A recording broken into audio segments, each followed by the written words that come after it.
Okay, great. We seem to be live. I'm going to give it a few minutes while folks come in, and then we can get started. Sure.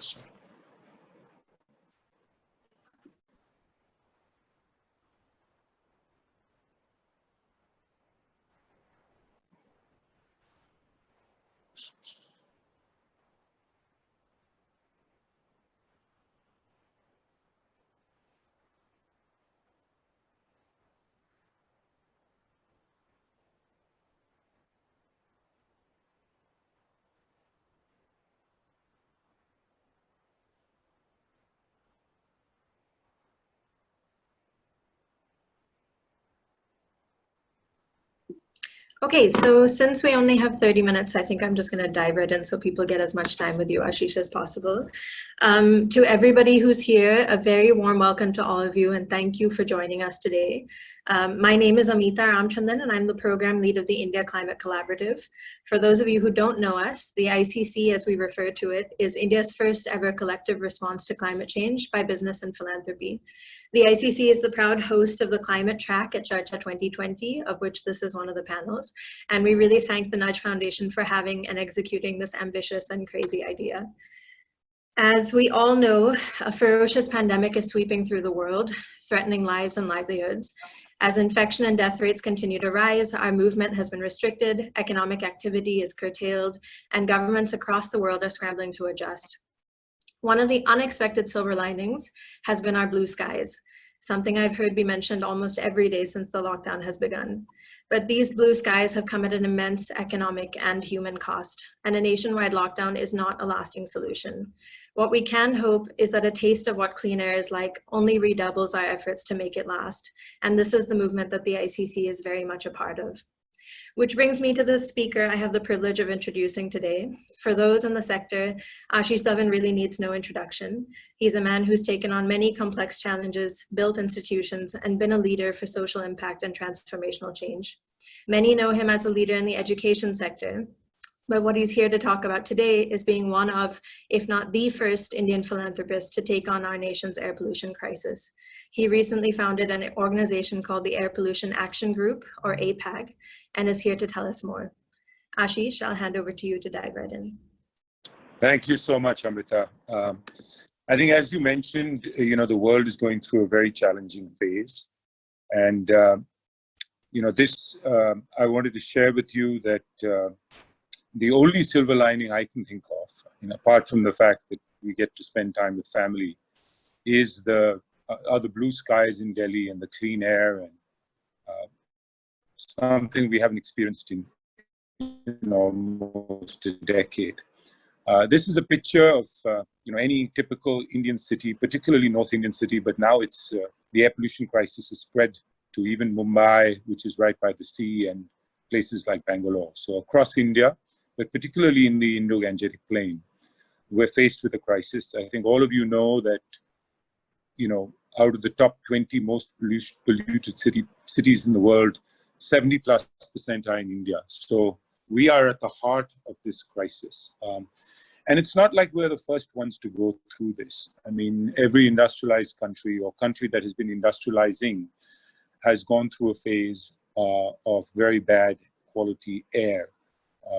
Many of you would have heard of the London smog of the early 1950s. The air was terrible in Korea as they industrialized in the 60s and 70s. California, particularly Southern California, had terrible air. Mexico, through its industrialization phase later, and then most recently China. I've been going to China for the last 25 years, either every year or every alternate year. And when I was in Beijing a few years ago, what really struck me was the drop in air quality. And if only a few years prior, when I would be looking out of my hotel room, you couldn't see a thing. It was just, terrible. It was dark outside, and it was just a terrible quality air when you went out into the streets. But I think what China showed us was the ability to really solve this crisis within a short period of time. And one of the reasons for it is that it really came from citizens. And I think all of you have experienced bad air, particularly those of you who have children or elderly parents worry about it even more so, although it impacts all of us. I mean, quite frankly, it hit me when we had to make adjustments to our own lifestyle, particularly during the winter. My son had to stop playing tennis because he couldn't be in the outdoors and had to switch to playing another sport. So, at a very personal level, all of us have experienced this issue of, bad air. You can't really hide from it. You can buy your air purifiers and things like that, but this is someone that hits everyone. Unlike many other societal problems where the elites hit the escape button, whether it's the education system or the health system, this is one that really impacts us all. And so, as I went to China, I started to think about the fact that, we really as a country need to take on this crisis. And we've been talking about it. I think the awareness has started to increase, but we really haven't started to take action. So Viraj, we turn ahead. I'll talk a little bit about sort of how I thought about the problem and why I chose to get involved. So, after this trip to China, which was in the winter of 2018, I came back and said, look, I want to explore this further. And so with a colleague, we started to look at the landscape in India. Fortunately, India had very recently, at that moment, passed the National Clean Air Plan.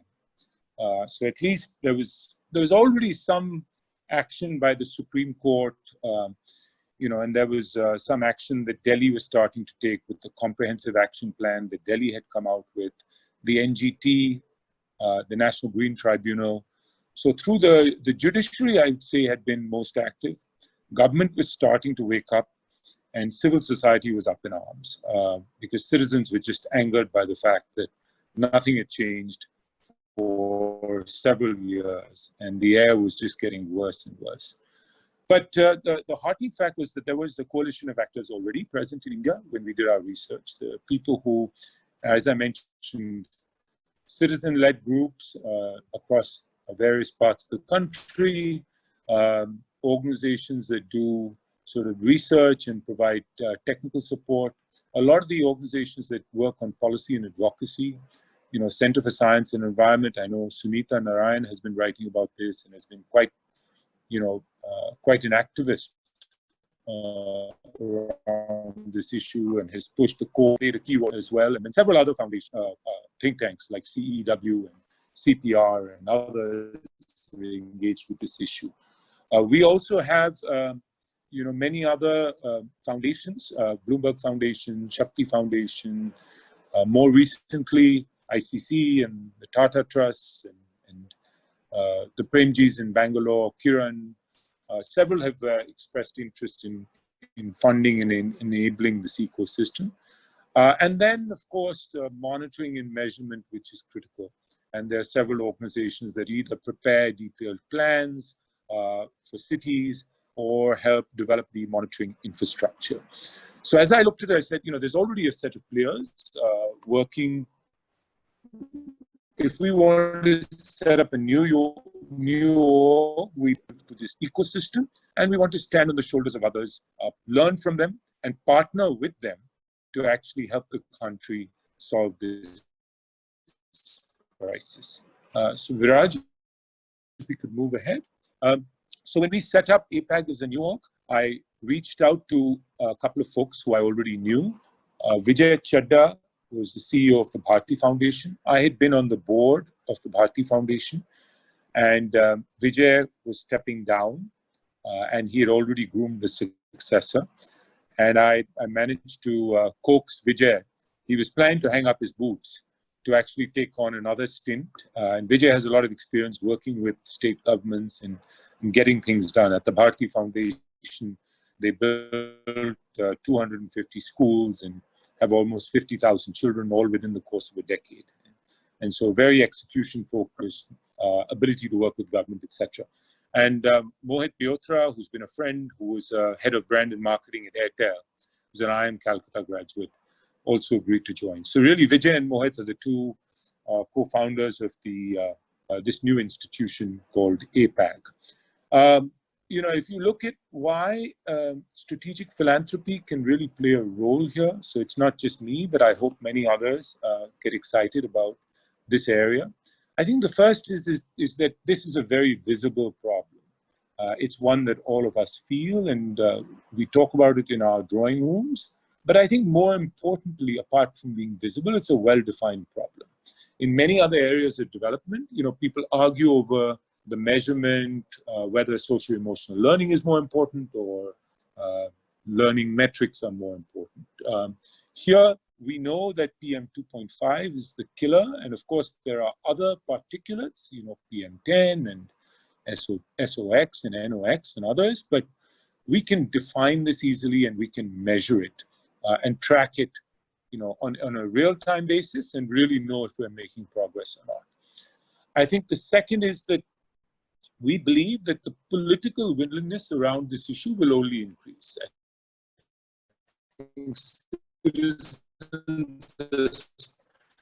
There's greater awareness now. I think the Dome, it got 100+ million views within 70 social media, but they did act. And, it's post 2013, frankly, in 2014, that China came up with its national plan and then went about reducing PM2.5, and they've seen a 30% reduction. In some places, even 35–40% in the last 4 to 5 years. So we believe that if many of us work together, we can get the political will to act. There are other successful examples, so you can learn from others. I mean, look back in the past and see what Mexico did, or California,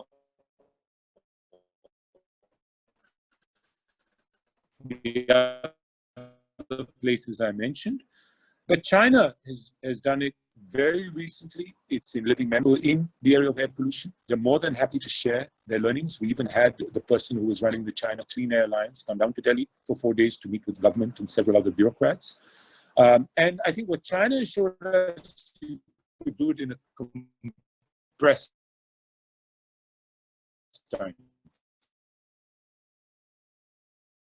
Other kind of change the China. I think there's multiple opportunities for philanthropists. I mean, depending on what you're passionate about. I mean, if you're really interested in raising awareness, activism, there's plenty of organizations there. I think there's a chance to drive behavior change, which is very important, beyond just activism. How do we get citizens to really change their behavior once they become aware? Policy advocacy is extremely important. Implementation is another area. And then there's a whole innovation ecosystem that people can fund, clean tech and solutions, particularly in terms of source emission. And finally, I would say that,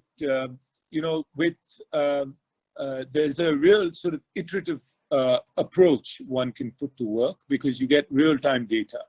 And so you can try out many things, you can experiment, you can work with government to actually do this. And I'll talk more about A-PAG. So it's keeping these principles in mind, that the fact that we could define the problem, that we could generate political will, and that there was a real opportunity to work with government and iterate our way in terms of achieving these goals, that I decided to collaborate with Vijay and Mohit to set up this new organization called the Air Pollution Action Group in 2019.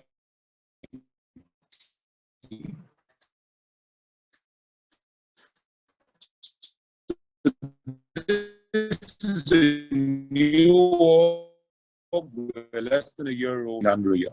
And the first thing we said is, what are we really trying to do?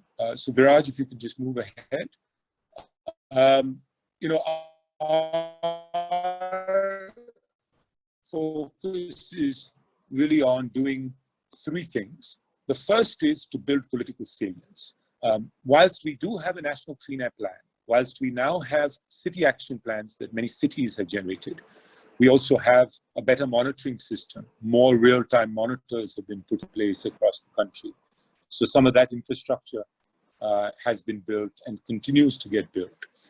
I still fundamentally believe that without strong political will, we're not going to make the headway that is desired. And so working on building that political salience is critical. The good news is that as we have been working along with other partners, we've seen the government react. So many of you may have seen that the 15th Finance Commission has actually allocated 4,400 crore rupees towards fighting air pollution and has made these grants contingent upon cities achieving actual progress, measurable progress. The first year is about putting the infrastructure in place. Apart from getting the politicians to understand that this is an important issue, we really need a national level plan. We need a mission. We need to take Swachh Bharat into a Swachh Vayu mission, where we get better data, we get an increased budget apart from the Finance Commission budget, and the right incentives like the ones the FC has put in place. There's also public goods that we're developing, toolkits and resources, and I'll talk about that in a second. And finally, we need to provide implementation support at the state level, because really the action is at the state level. So I just got a message that my audio is spotty, so I'm going to turn off my video. So if we could just go to the next slide, Viraj. So keeping these three in mind, we have now started to work. Our goal is to focus on the Indo-Gangetic Plain, the states across the Indo-Gangetic Plain, to drive improvement. So as far as political salience is concerned, we are looking at citizen engagement through online and offline media. We did a very short trial with a social media campaign, 3 weeks, and generated about 6 million views in the Hindi heartland. So that was a successful campaign. But we've also been working with many other sort of organizations that have been sort of working on this issue, and we're providing them with some of the collateral. In the state of Punjab also, we have developed some collateral around citizen awareness and citizen engagement, particularly with farmers. We're also working right now with an agency to develop a much larger set of collateral that cities can use for citizen awareness and citizen engagement, because we believe citizens need to be aware, they need to change their behavior, but they also can get engaged in helping cities fight this problem. The second is around public goods. So we are looking to fund some next generation tech startups. We did fund one in particular, but we've also been working on a suite of public goods. So dashboards that cities can use, training programs that can be rolled out across cities, etc. We work closely with the government of Delhi on dispersed sources in some of the hotspots in Delhi. We've learned a lot through that. And out of that, we've been able to develop the protocols of how one works with dispersed sources. Dispersed sources are really localized sources like garbage burning, construction dust, road dust, etc. And there's very specific action steps that need to be taken at the municipal level. We also worked on the issue of stubble burning. We worked alongside a foundation called IPS. It's a very, very difficult problem, and frankly, we still need to do a lot of work on generating greater political will. We've had a lot of interaction with the Prime Minister's office, Niti Aayog, with the Ministry of Environment, and many of the Central Pollution Board, but also many state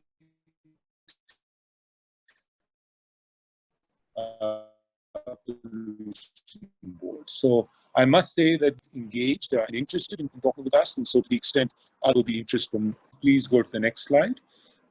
And so, as we've sort of worked across these three domains, our goal, of course, in the medium term, which is by 2025, is to enable the states in the Indo-Gangetic Plain, where the problem is most acute, to achieve the goals set out by NCAP, which is the National Clean Air Plan, which basically states that we reduce air pollution by 20 to 25%, and particularly to focus on PM 2.5 and PM 10.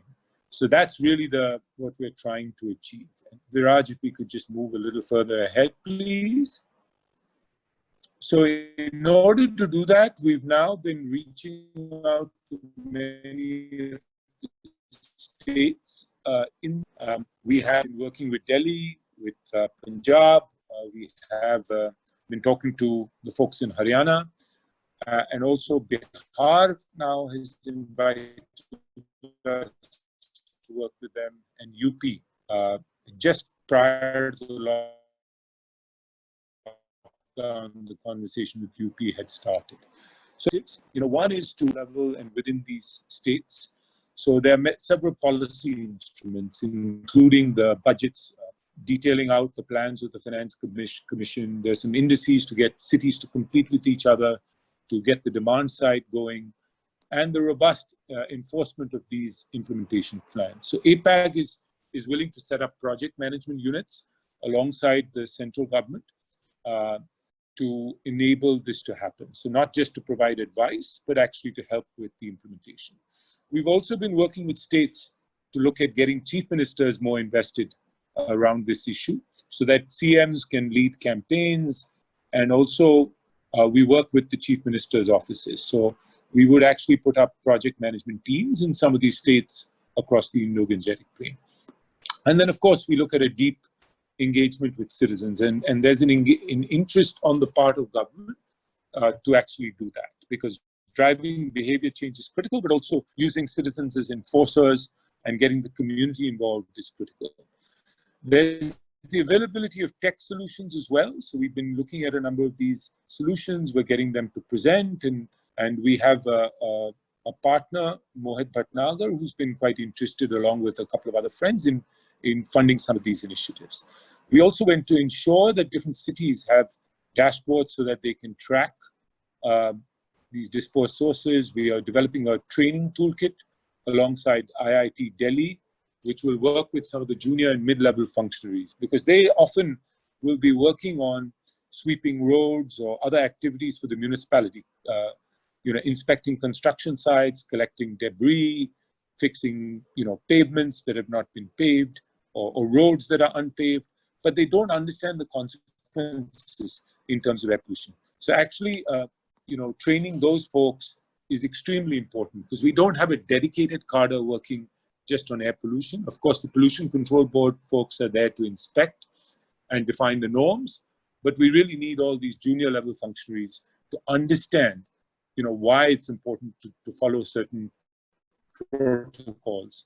And then finally, implementation support to the states, which I touched on earlier. So Punjab, Haryana. So in the case of Punjab, it's not just the farmer communication, but also we've been trying to map out where all the equipment is located and how these machines, we can develop training videos for people to operate these machines for crop burning, for cutting the crop, and even revamping the government's call centers for outreach. And then the partnerships with some of the other states that I touched on. So Biraj, if we could just, all I wanted to communicate is that there's a lot of momentum in this state, in this area.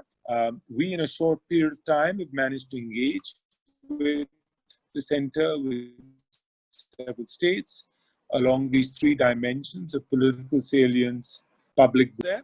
And if there are, I think we may have time for that.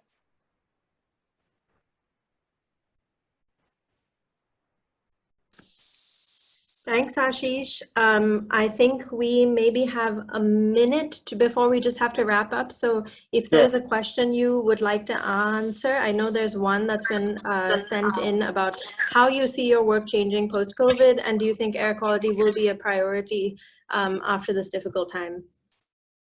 So clearly in the near term, it's not a priority, because I think people are dealing with the humanitarian crisis, the health issue, the economic fallout, and those take top priority right now. But I think as we get closer to the winter, we will start to see action again. We don't know. Maybe this year we're so consumed with other issues that it's not as much of a priority.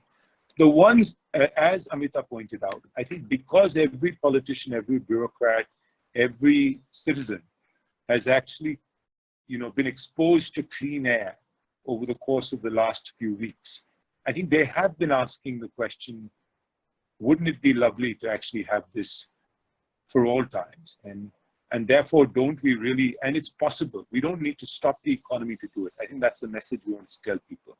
If we take certain action steps, we know that the Chinese have done it and others have done it before, we can get there. So In the near term, you're right that we possibly won't get as much attention, but I think it'll actually force our hand, or force the government's hand, to a greater extent in the medium term.